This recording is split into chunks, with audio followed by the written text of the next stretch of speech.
Every piece of software that solves a system of equations, from MATLAB to the physics engine in your video game, does the same thing a student does with pencil and paper.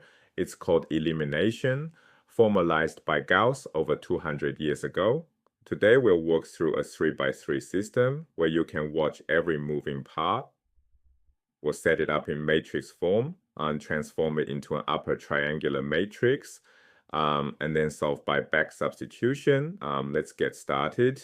Here are three equations: x plus 2, y plus z equals 2, 3x plus 8y plus z equals 12, and 0x plus 4y plus z equals 2.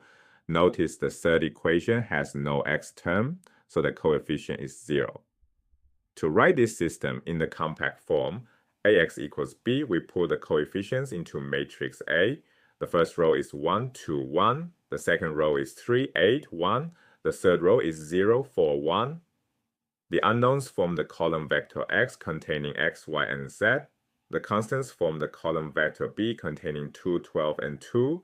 This gives us the matrix equation ax equals b. Now, whatever row operations we do to A, we must also do to B. So we write the augmented matrix. That's A with B attached as a fourth column, separated by a vertical line. This single augmented matrix keeps everything together as we work. Our goal is to transform A into an upper triangular matrix, that is, a matrix with all zeros below the main diagonal. We accomplish this by systematically zeroing out entries below each diagonal position. Before we begin, let's define two key terms. First, a pivot is the non-zero diagonal entry that we use to eliminate the entries below it. Second, a multiplier is the ratio of the target entry to the pivot. It tells us how many copies of the pivot row we need to subtract.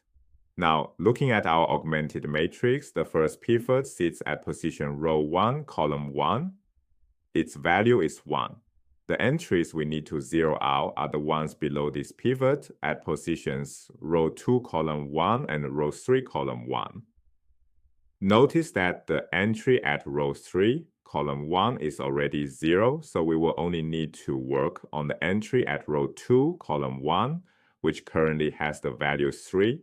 Look at position 2, 1. The entry is 3. The multiplier is 3 divided by 1, which equals 3. The row operation is row 2 becomes row 2 minus 3 times row 1. Let's compute each entry one by one. For the first entry, 3 minus 3 times 1 gives 0. The target is eliminated. For the second entry, 8 minus 3 times 2 gives 2. For the third entry, 1 minus 3 times 1 gives negative 2. And the B column updates 2, and 12 minus 3 times 2 gives 6.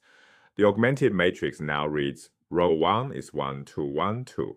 Row 2 is 0, 2, negative 2, 6. Row 3 stays unchanged as 0, 4, 1, 2. Position 3, 1 is already 0, so we can skip it, no work needed. Elimination only acts when necessary. Now we move to the second column. The new pivot is at position 2, 2 with value 2. The target is position 3, 2, which holds a 4. The multiplier L 3, 2 equals 4 divided by 2, which is 2. Row 3 becomes row 3 minus 2 times row 2. Let's go entry by entry. 0 minus 2 times 0 stays 0. 4 minus 2 times 2 gives 0. Successfully eliminated. 1 minus 2 times negative 2 gives 1 plus 4, which is 5. And in the B column, 2 minus 2 times 6 gives negative 10. The upper triangular matrix U is now complete. The top row is 1, 2, 1. The middle row is 0, 2, negative 2. And the bottom row is 0, 0, 5. The pivots along the diagonal are 1, 2, and 5. The transformed right-hand side C is 2, 6, negative 10. The three pivots on the diagonal are 1, 2, and 5, all non-zero. This is a crucial observation. Having three non-zero pivots means A is invertible, and therefore the system has a unique solution. Now here's a quick bonus fact. The determinant of A equals the product of the pivots, and that's 1 times 2 times 5, which equals 10. Since the determinant is 10, which is not 0, this confirms that A is indeed invertible. So we've established our upper triangular system and transformed right-hand side. and we know a unique solution exists. Now let's move on to extract the actual solution. Now we write the triangular system ux equals c as three separate equations. Equation 1, x plus 2, y plus z equals 2. Equation 2, 2y minus 2, z equals 6. Equation 3, 5z equals negative 10. Back substitution means solving from the bottom up. The bottom equation has only one unknown, and that's exactly why we must start there. Divide both sides of equation 3 by 5. Z equals negative 10 over 5, so z equals negative 2. Now we substitute z equals negative 2 into equation 2. 2y minus 2 times negative 2 equals 6. That simplifies to 2y plus 4 equals 6. Subtract 4 from both sides, 2y equals 2. Divide by 2, y equals 1. Next, substitute both y equals 1 and the z equals negative 2 into equation 1. X plus 2 times 1 plus negative 2 equals 2. That gives us x plus 2 minus 2 equals 2, which simplifies to x plus 0 equals 2, so x equals 2. The solution vector is x equals 2, y equals 1, z equals negative 2. Notice the pattern of back substitution. Solve the bottom equation first, substitute upward, solve the next equation, and substitute again.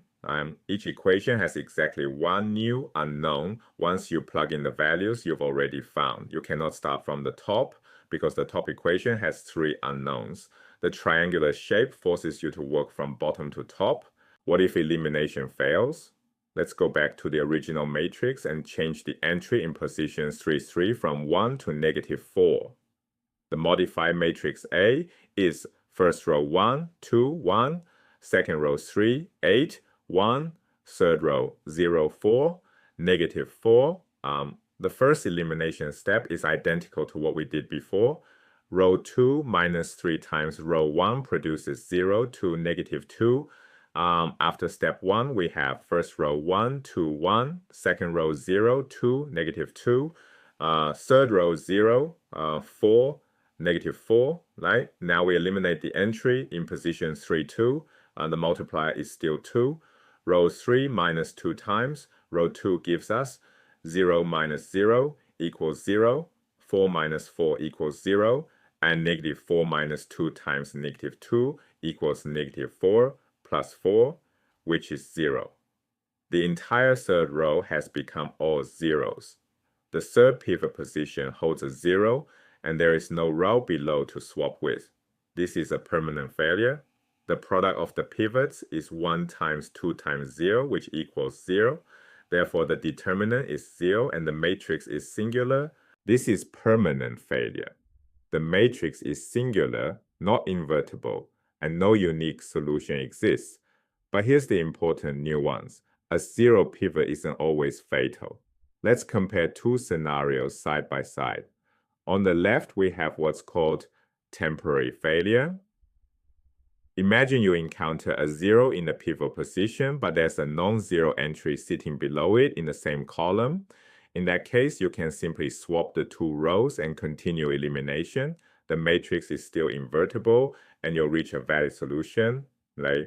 On the right, we have permanent failure, the situation we just encountered. Our matrix after elimination is row 1 is 1, 2, 1. Row 2 is 0, 2, negative 2. Row 3 is 0, 0, 0. There's a 0 in the pivot position at row 3, column 3, and there are no rows below to swap with. No rescue is possible. The matrix is singular, its determinant equals 0, and no unique solution exists. So remember the key distinction. Temporary failure means a route swap saves the day. Permanent failure means there's no non-zero entry below the 0 pivot, no fix, no unique solution. Gaussian elimination is a two-phase algorithm. Phase 1 is forward elimination. This transforms the matrix A into upper triangular form U while carrying the right-hand side B to a new vector C through every row operation. Along the way, we check, are all pivots non-zero? If yes, we proceed to phase 2. If no, we ask, is a row swap possible? If yes, we swap and loop back to continue elimination. If no, the matrix is singular and we stop. Phase 2 is back substitution. We solve ux equals c from bottom to top, yielding the solution vector x. The computational cost scales as n cubed for the elimination phase and n squared for the back substitution phase, which is why large-scale science and engineering depend on efficient implementations of this process. 3 key takeaways. First, elimination produces zeros below each pivot using multipliers. Second, the right-hand side B must travel with the matrix through every row operation. Third, back substitution exploits the triangular shape to solve one variable at a time from bottom to top. Next time, we will capture each elimination step as a matrix and factor A equals LU.